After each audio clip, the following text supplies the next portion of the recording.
મણિપુરમાં છેલ્લા 2 મહિનાથી હિંસા ભડકી રહી છે। મણિપુર જાણે ભડકે બળી રહ્યું હોય અને સિવિલ વોર ફાટી નીકળી હોય તે પ્રકારની સ્થિતિમાં ઝોંકાયું છે। છતાં પણ આ મામલે આપણા દેશના પ્રધાનમંત્રી એક શબ્દ નથી ઉચ્ચારી શક્યા અને એક હરફ નથી બોલ્યા, ત્યારે વિરોધ પક્ષ પણ તેના પર સવાલો કરે છે। સાથે જ મીડિયામાં પણ જે પ્રકારે તમે જોઈ રહ્યા છો એ પ્રકારનું કવરેજ જે મણિપુરને હાલ મળવું જોઈતું હતું, કારણ કે મણિપુર એ પણ ભારત દેશનો એક અભિન્ન હિસ્સો છે, તે નથી મળી રહ્યું। મીડિયામાં જે ચાલતી ચર્ચાઓ છે તો કોઈ બીજા મુદ્દે ગેરદોરવણી કરતી હોય એ પ્રકારની આવે છે, કારણ કે જ્યારે દેશનો એક અંગ બળી રહ્યું હોય છતાં પણ મીડિયા શાંત હોય એ પ્રકારની સ્થિતિ હોય ત્યારે આપણે બોલવું જોઈશે। માટે જ અમે આપના સુધી આ વિગતો પહોંચે એ માટે અમારા વરિષ્ઠ પત્રકાર કિરણ કાપુરી અને સાથે અભિષેક વ્યાસ કે જેઓ આ બાબતના રિસર્ચર છે, તેઓ સાથે એક આ ગોષ્ઠીનું આયોજન કર્યું છે, જેમાં તમે જાણશો કે મણિપુરમાં ખરેખર ઘટી શું રહ્યું છે અને હાલની સ્થિતિ શા માટે બેકાબૂ બની છે। વૈષ્ણવજન તો તેને કહીએ જે પીડ પરાઈ જાનાને રે।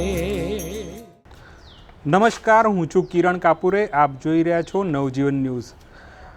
2 મહિનાથી મણિપુર સળગી રહ્યું છે અને ત્યાં સિવિલ વોર જેવી સ્થિતિ છે। ગૃહમંત્રી અમિત શાહ પણ ત્યાં જઈ આવ્યા, તેમ છતાં ત્યાં શાંતિનું નામો નિશાન નથી।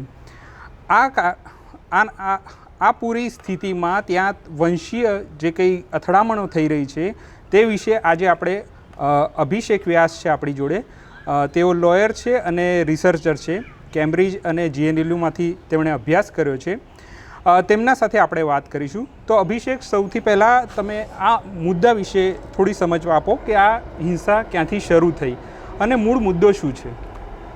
3 મેથી આ હિંસાની શરૂઆત થઈ છે અને આ છેલ્લા લગભગ 45 દિવસમાં આ દુર્ભાગ્યપૂર્ણ અને દુઃખદ સ્થિતિ ઊભી થઈ છે। મુખ્ય રૂપે 2 સમુદાય, એટલે એક કે જે ટ્રાઇબલ સમુદાય જેમાં કુકી અને નાગા ટ્રાઇબનો સમાવેશ થાય, અને બીજો મેતી સમુદાય, આ બંને વચ્ચેની એક અથડામણ છે।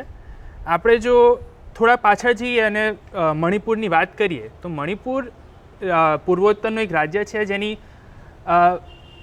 વસ્તી લગભગ 33 લાખ જેટલી હશે, અને જે રીતે આ રાજ્યમાં લોકો રહે છે એમાં એક હિલ્સ રિજન છે અને વેલી રિજન છે, એટલે એક પહાડોનો રિજન છે અને એક સપાટ રિજન છે। હિલ્સ રિજન જે છે એ એક ફૂટબોલ સ્ટેડિયમ સમજી લો, એની આસપાસનો જે લગભગ 90% જે ભાગ છે એ હિલનો રિજન છે અને વચ્ચેનો 10% ભાગ એ વેલી રિજન છે, જેમાં ઇમ્ફાલ એ જે કે મણિપુરનું પાટનગર છે એ છે। હવે ત્યાં મેતી સમુદાય લગભગ 53% છે। મેતી સમુદાયમાં મુખ્ય ભાગે હિન્દુ અને મુસલમાન છે, અને એમાં પણ વધારે સંખ્યામાં હિન્દુઓ છે, અને બાકી જે કુકી અને નાગા ટ્રાઇબ છે એ મોટા ભાગે ક્રિશ્ચન છે। હવે થયું એવું કે એપ્રિલમાં મણિપુર હાઈકોર્ટના એક્ટિંગ ચીફ જસ્ટિસ MV મુરલીધરના એક ઓર્ડર પર એવું કહેવામાં આવ્યું કે એમને રાજ્ય સરકારને એવું કીધું કે તમે કેન્દ્રીય સરકારને એવી સલાહ આપો કે જે મેતી સમુદાય છે એમનો સમાવેશ શેડ્યુલ ટ્રાઇબ STમાં થાય। હવે કુકી અને નાગા ટ્રાઇબ ઓલરેડી શેડ્યુલ ટ્રાઇબમાં છે અને હવે મેતી સમુદાયનો પણ એમાં સમાવેશ કરવા માટેની વાત થઈ। આ વાતને લઈને કુકી અને નાગા સમુદાય જે છે એ જે ટ્રાઇબ છે એમાં બહુ રોષ ફેલાયો, કેમ કે એવું થઈ ગયું હતું કે મેતી સમુદાય ભલે વસ્તી એની 53% છે, પણ મોટાભાગના જે ઓપોર્ચ્યુનિટીઝ છે સ્ટેટની અંદર, કે માની લો લેજિસ્લેટિવ એસેમ્બલી, તેમાં 60માંથી 40 સીટો મેતી છે, અને મણિપુરના જે ચીફ મિનિસ્ટર થયા છે મોટા ભાગે એ પણ મેતી છે, એટલે એ શૈક્ષણિક રીતે, સામાજિક રીતે એમનું વર્ચસ્વ વધારે છે। અને હવે જો એમને શેડ્યુલ ટ્રાઇબનો પણ દરજ્જો આપવામાં આવશે તો જોબ્સમાં એમને રિઝર્વેશન મળશે। સાથે સાથે ભારતમાં એવું છે કે જે શેડ્યુલ ટ્રાઇબની જમીન હોય ત્યાં કોઈ બહારવાળી વ્યક્તિ જમીન ખરીદી ના શકે। ઓકે, એટલે હવે મેતી સમુદાય જે આર્થિક અને રાજનૈતિક અને કલ્ચરલ રીતે સક્ષમ છે એ હવે જે કુકી અને નાગા સમુદાય છે તેમની જમીનો, જે હિલવાળો રિજન છે એની અંદર પણ જગ્યા લઈ શકે જો એમનો શેડ્યુલ ટ્રાઇબમાં સમાવેશ થાય।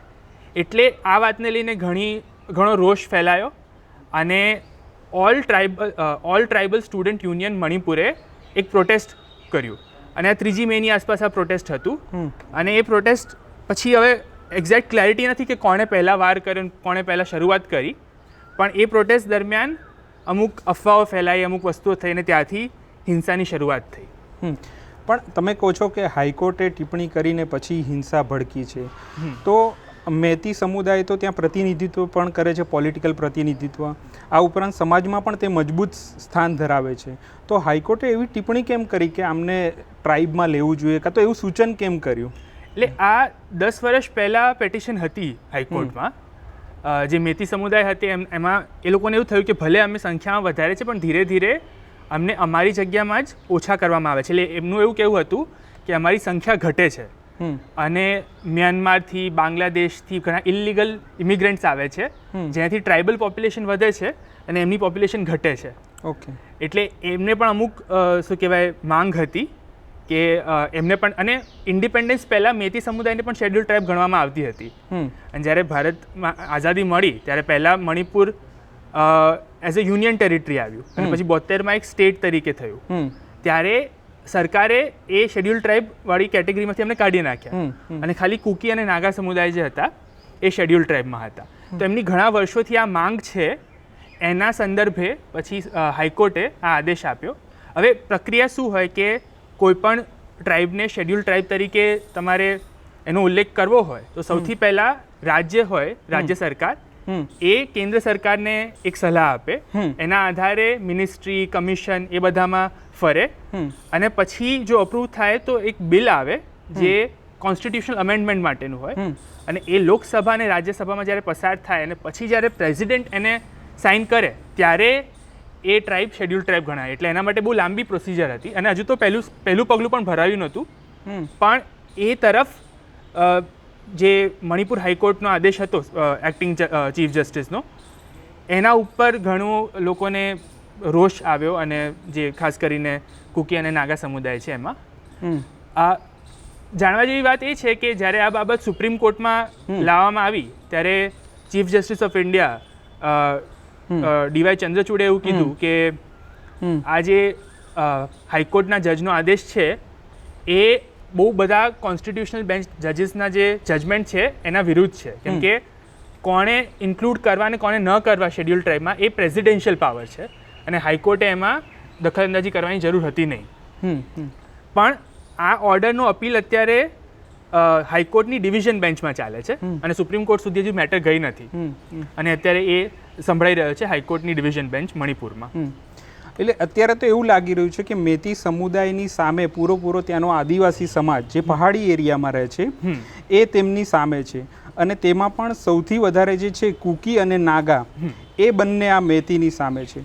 તો તમે કદાચ એવું કહી શકો કે આ જે સંઘર્ષ થઈ રહ્યો છે એમાં હવે શસ્ત્રો પણ એવું કહેવાય છે કે સિવિલ વોર જેવી સ્થિતિ છે, ત્યાં રસ્તા પર તમને શસ્ત્રો લઈને લોકો દેખાય છે.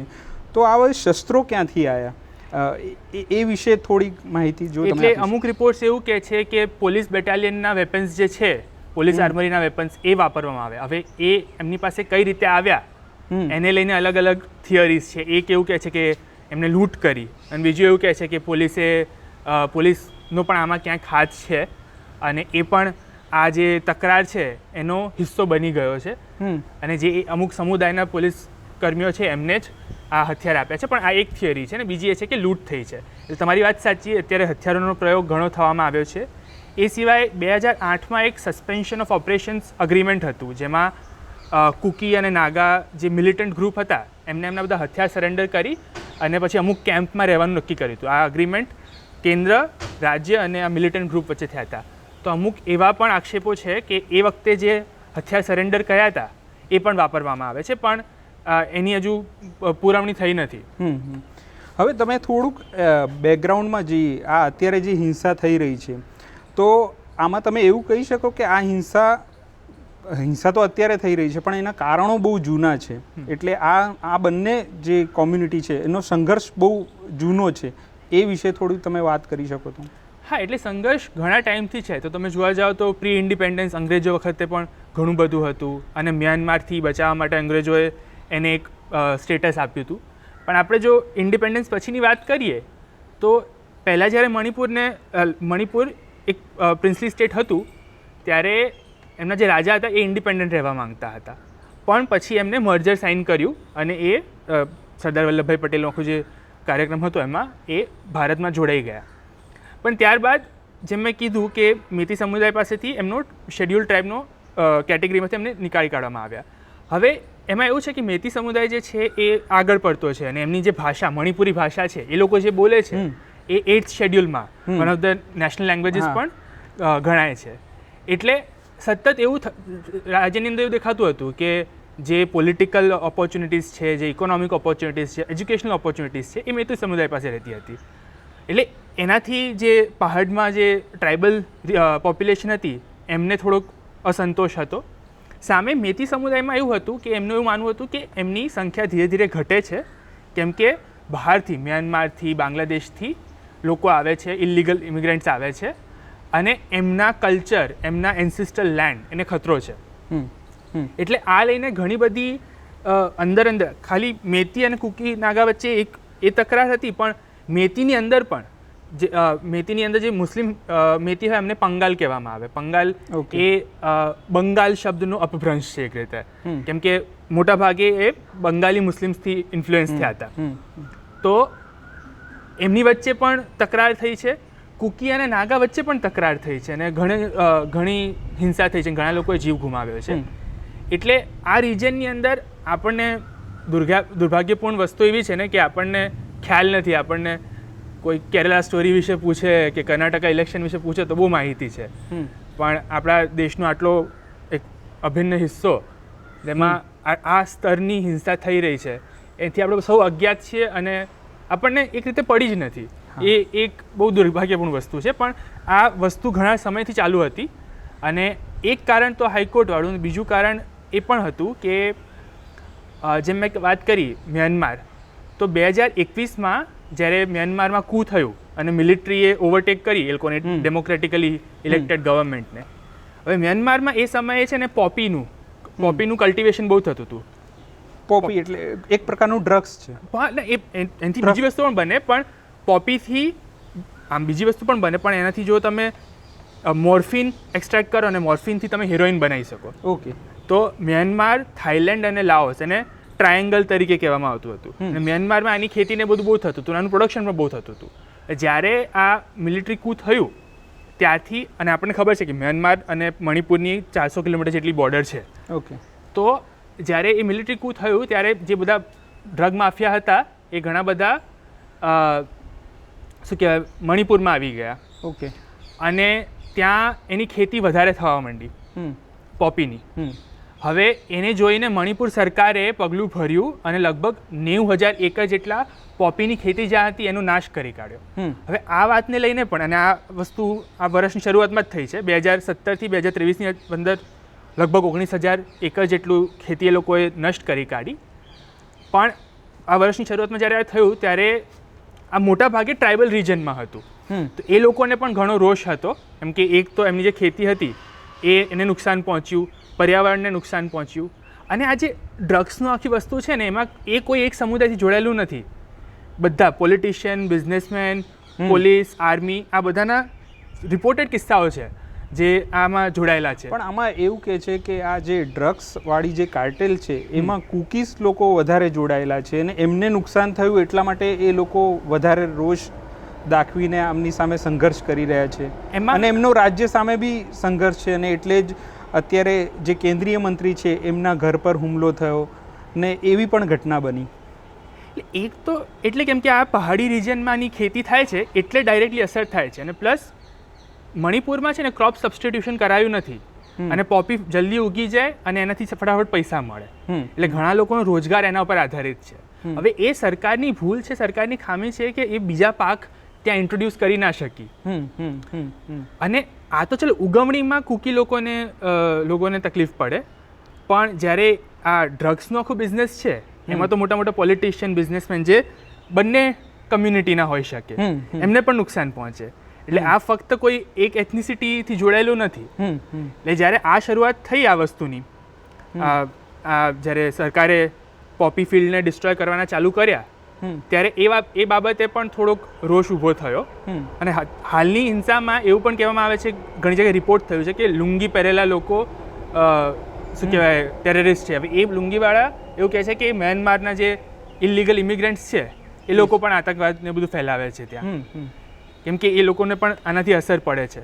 એટલે આ પણ એક મુદ્દો છે જે આપણે ચર્ચા કરવી જોઈએ જેની. ઓકે. અને રાજકીય રીતે જેમ કે ગૃહમંત્રી ત્યાં લાંબા દિવસ સુધી રહ્યા, એટલે 2-3 દિવસ સુધી રહ્યા અને એમણે પ્રયાસ કર્યા શાંતિ માટેના, બીજા પણ પ્રયાસ થઈ રહ્યા છે, પણ તેમ છતાં આ હિંસા અટકી નથી રહી. એટલે એનું કંઈ સ્પેસિફિક કારણ ત્યાં બેરોજગારી વધારે હોય, કાં તો આ ડ્રગ્સવાળો જે મુદ્દો છે એ બહુ ક્રિટિકલ થયો અને ત્યાંથી વિરોધ થતો હોય, તો એવું શું મહત્ત્વનું કારણ હોઈ શકે? એટલે આ બહુ ગંભીર સ્થિતિ છે કે 45 દિવસ સુધી, અને જ્યારે તમારી પાસે આટલી સારી શું કહેવાય મિલિટરી હોય, તમારી પાસે પોલીસ સેવા હોય, કમ્યુનિકેશનની ફેસિલિટીઝ પહેલાં પણ થતા હતા, પણ ત્યારે કમ્યુનિકેશનના સાધનો ઓછા હતા, અને કેન્દ્ર અને રાજ્યમાં ડબલ એન્જિન સરકાર એક રીતે કે છે, એવું હોવા છતાં પણ જો આ વસ્તુ તમે આ ક્ષમી નથી, એનો મતલબ કે આ બહુ ડીપ રૂટેડ વસ્તુ છે, આના જે મૂળ છે ઘણા ઊંડા છે. અને આ તકરાર, આ જે રોષ, આ અસંતોષની જે ભાવના છે એ ઘણા સમયથી એમની અંદર હતી, જેને અત્યારે એક માર્ગ મળ્યો છે. હવે આની પરિસ્થિતિ એવી થઈ છે કે એક જાતનું એથનિક ક્લેન્ઝિંગ થઈ ગયું છે, કે જે મેતી સમુદાયવાળો જે વેલી રિજન હતું ત્યાંથી બધા કુકી નાગા ટ્રાઇબના લોકો એ પહાડ રિજનમાં જતા રહ્યા, અને જે પહાડ રિજનમાં મેતી સમુદાયના લોકો હતા એ વેલીમાં આવી ગયા.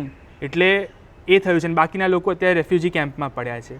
એટલે હાલ આ પરિસ્થિતિ રોકવી અઘરી એટલે છે કેમ કે એક રીતે પણ છે ને કે પોલીસ ને બાકી બધા લોકો પણ કદાચ આમાં જોડાયેલા છે. તમે એ પણ જુઓ ને, જે MLA છે 10 MLA જે કુકી નાગા સમુદાયના હતા, એમને રિપ્રેઝન્ટેશન કર્યું યુનિયનને કે અમને અલગ એડમિનિસ્ટ્રેશન આપો. એટલે બધા જ લોકોને ક્યાંક ક્યાંક અસંતોષ છે, ને મિનિસ્ટરથી મિનિસ્ટર ને IRS ઓફિસર જેવા લોકોને પણ આનાથી બાકત નથી. એટલે આના જડ બહુ ઊંડા છે, અને જ્યાં સુધી ડિસઆર્મામેન્ટ નહીં થાય, જ્યાં સુધી હથિયારો લોકો પાસે રહેશે, ત્યાં સુધી આ પરિસ્થિતિ ઊભી રહેશે.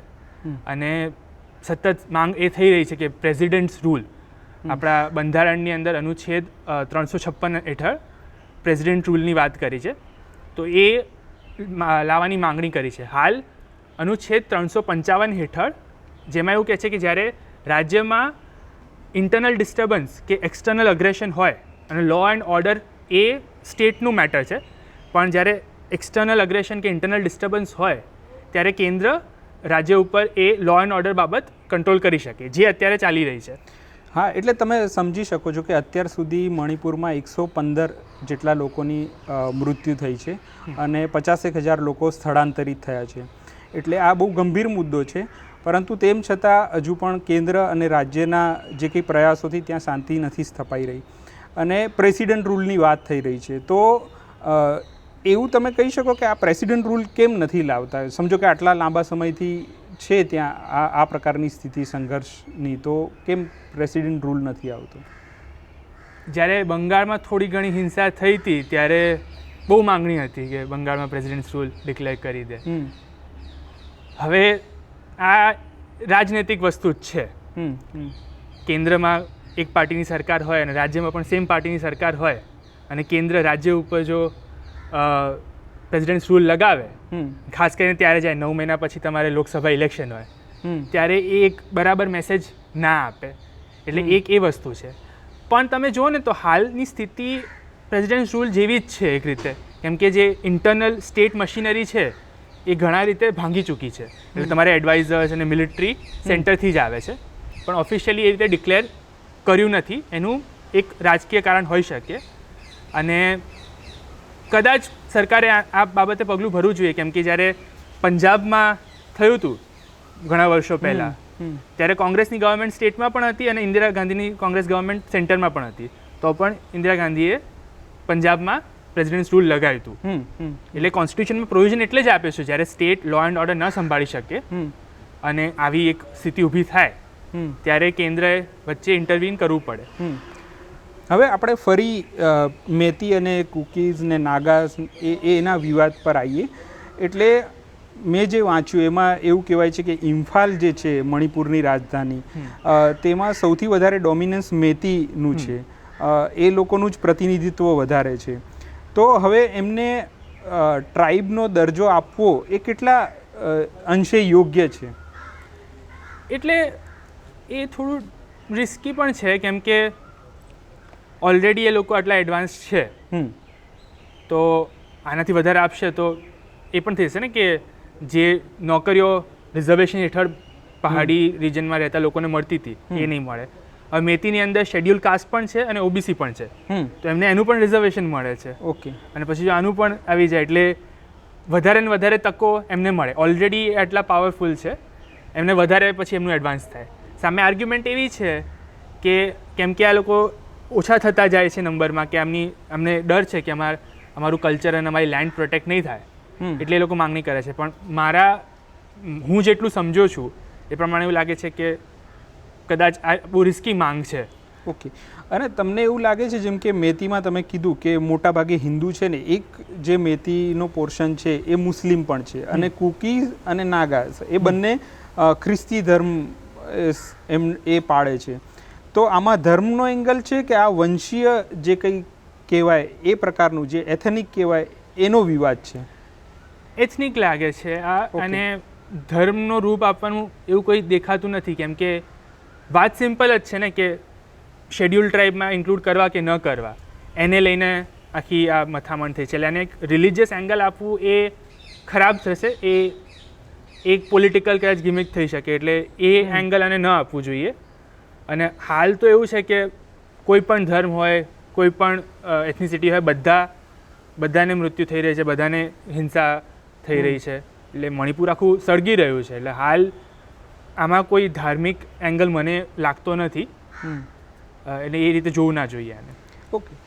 મણિપુર આટલા 2 મહિનાથી સળગી રહ્યું છે, પરંતુ એ પૂર્વોત્તર રાજ્ય હોવાના કારણે તેની ઉપેક્ષા સતત મીડિયામાં પણ થઈ રહી છે. એટલે મીડિયામાં એના વિશે ઝાઝી ચર્ચા નથી થતી. અંગ્રેજી મીડિયામાં રેગ્યુલર એનું રિપોર્ટિંગ આવે છે, પરંતુ ગુજરાતીમાં જ્યારે કોઈ મોટી ઘટના બને, જ્યારે કંઈ ત્યાં એવી હિંસક ઝડપ થાય ત્યારે જ એની વાત આવે છે, કાં તો એટલી ડિટેલ નથી આવતી. એટલે એનું કારણ શું હોઈ શકે કે ભાઈ આ ઉપેક્ષિત જ રાજ્ય રહ્યા છે આટલા વર્ષોથી, અને હવે તો આપણે પેલી પોલિસી પણ અપનાવી છે કે ભાઈ આપણે ઈસ્ટ જે આપણો ભાગ છે એને આપણે સંલગ્ન એમની સાથે વ્યવહાર વધારીએ, ને આ સરકારે એ મોટા પ્રમાણમાં કર્યું છે. પણ તેમ છતાં અત્યારે જ્યારે ત્યાં આટલી મોટી હિંસા થઈ રહી છે ત્યારે એના ન્યૂઝ નથી આવી રહ્યા એટલા, કાં તો એની ખબરો ડે ટુ ડેમાં એટલી રિજનલ લેંગ્વેજમાં તો નથી જ આવી રહી. તો એટલે તમે જે વાત કરી એ સાચી છે કે વર્ષોથી આપણે નોર્થ ઇસ્ટ માટે એક પ્રકારનું ઇનડિફરન્સ છે કે ત્યાં જે થતું હોય એને મેઇનલેન્ડ ભારત જે છે એને બહુ વધારે પડી નથી. અને તમે આસામમાં પણ ફ્લડ આવે કે કંઈ દુર્ઘટના થઈ જાય તો આપણે લોકો બહુ અવાજ કરે ત્યારે કોઈક એકાદ ન્યૂઝ ચેનલ એને કરે. એટલે એ બહુ દુર્ભાગ્યપૂર્ણ વસ્તુ રહી છે. ત્યાંના નોર્થ ઇસ્ટના જે લોકો છે એમની સાથે રેસિઝમ, એક રીતનું જે જાતીય ભેદભાવ ઘણા વર્ષોથી થતો આવ્યો છે. એક રીતે ભારતનો હિસ્સો એને ઘણા લોકોએ દિલથી માન્યો નથી. એટલે એ કેવું છે કે એ કનેક્શન લોકોને નથી. અને બીજું કેમ કે આમાં જે આપણે મેજર પોલિટિકલ પાવર છે એ ખરાબ રીતે દેખાય, ખરાબ લાઇટમાં દેખાય કે ભલે કેન્દ્ર અને રાજ્ય બંનેમાં સેમ પાર્ટીની સરકાર હોય તેમ છતાંય આ સ્થિતિ ઉપજી તો એ થોડીક ખોટી દિશામાં સરકારને દેખાડી શકે, એ એક કારણ હોઈ શકે. ઓકે. અને અત્યારે જે 2 મહિનાથી ચાલી રહ્યું છે તો એમાં તમને શું લાગી રહ્યું છે કે એનો ઉકેલ શું હોઈ શકે? એટલે પ્રેસિડન્ટ રૂલ હોઈ શકે કે પછી બીજો કોઈ એમની જોડે લાંબા જે શાંતિના કરાર થાય, બંને કોમ્યુનિટીને તમે મેળ આપ કરીને બેસાડો, સંવાદ કરો. એ તો જો કે થયું પણ છે, પણ અત્યારે હાલ આ સંઘર્ષ ટળે એના માટે અટકે એના માટે તમે કશું ધ્યાનમાં આવ્યું હોય, તમે વાંચ્યું હોય કે એ પ્રકારનું? પ્રેસિડેન્ટ્સ રૂલ આવવો જોઈએ. એનાથી સોલ્યુશન તો નહીં આવે પણ એક હદે કદાચ સ્થિતિ સારી થશે. બીજું આ જે ડ્રગવાળો ઇસ્યુ છે ને, ભારતે મ્યાનમારનો ઇસ્યુ છે ને એમાં પણ એક્ટિવ રોલ ભજવવો પડશે. કેમ કે જો મ્યાનમારમાં ખરાબ સ્થિતિ હશે તો એની અસર ભારતને થશે. ઓકે. એટલે આ જે આખું ડ્રગ્સની એક જે જડ છે એને, પછી બીજું મેં જે કીધું ખેતી, હવે પોપીનું કલ્ટિવેશન આટલું થાય છે, એના સિવાય બીજા કયા ક્રોપ સબસ્ટિટ્યુશન કરી શકાય અને એવી રીતે કે જ્યાંથી એક પ્રકારનું ઇમ્પોઝિશન ના હોય પણ ત્યાં જે લોકલ લીડર્સ હોય એમને સાથે લઈને કરી શકાય. હાલ તો સૌથી મોટી જરૂરિયાત તો છે, મેં કીધું, ડિસઆર્મામેન્ટ. જ્યાં સુધી લોકો પાસે હથિયાર હશે ત્યાં સુધી તકરારની, હિંસાની સંભાવના સંપૂર્ણપણે છે. એટલે હાલની સ્થિતિ બહુ કપરી છે અને આ બહુ કોમ્પ્લેક્સ પ્રોબ્લેમ છે. એટલે આનું કોઈ સ્ટ્રેટ ફોરવર્ડ સોલ્યુશન દેખાતું નથી, પણ પ્રેસિડેન્ટ્સ રૂલ અને આની વધારે ચર્ચા, વધારે ગંભીરતાપૂર્વક ચર્ચા, વધારે ડાયલોગ, વાતચીત થાય તો ધીરે ધીરે કદાચ આપણે આનાથી બહાર આવીશું. અને બસ એ જ છે અત્યારે તો. હા, અને ખાસ તો મણિપુર હાઈકોર્ટે જે કંઈ સૂચન કર્યું કે તમારે મેતીને શિડ્યુલ ટ્રાઇબમાં લાવવા માટે તમારે સલાહ એ કરવું જોઈએ. તો હાઈકોર્ટની ટિપ્પણીથી આ અત્યારે જે કંઈ રમખાણ થઈ રહ્યા છે, તો હાઈકોર્ટે કશું એના પછી કશું કહ્યું છે? સુપ્રીમ કોર્ટે વાત કરી છે. જેમ મેં કહ્યું કે જસ્ટિસ ડીવાય ચંદ્રચૂડે કીધું કે આ જજમેન્ટ જે હતું, કે આ જે ઓર્ડર હતો એ યોગ્ય ન હતો અને આના કારણે દુર્ભાગ્યપૂર્ણ વસ્તુ છે કે આના કારણે ઘણી બધી હિંસા કદાચ થઈ હશે. એટલે અત્યારે હાલ તો કેન્દ્ર સરકારે કે રાજ્ય સરકારે એવું કીધું છે કે અમને વર્ષનો ટાઈમ આપો, અમારે સલાહ આપવી કે નહીં, આના પર કોઈ નિર્ણય લેવો કે નહીં. કેમ કે હવે આના ઉપર કોઈ પણ નિર્ણય લેશો તો એ એક પાર્ટીની સાઈડમાં છો એવું કહેવાશે. અત્યારે કોઈ પ્રકારનો નિર્ણય લઈ ન શકાય, કેમ કે એ પછી એવું લાગે કોઈ એકના તરફેણમાં છે. પણ હા, એ જે મણિપુર હાઈકોર્ટનો જે સિંગલ જજનો ઓર્ડર હતો એ ઘણો ડિસાઇસિવ હતો. ઓકે, તો મણિપુર હિંસા વિશે આજે આપણે ચર્ચા કરી અભિષેક સાથે અને તે મુદ્દાને વિગતવાર સમજ્યા. આ રીતે આપણે અલગ અલગ મુદ્દાની ચર્ચા કરતા રહીશું અને મળતા રહીશું. વૈષ્ણવજન તો તેને કહીએ જે પીડ પરાઈ.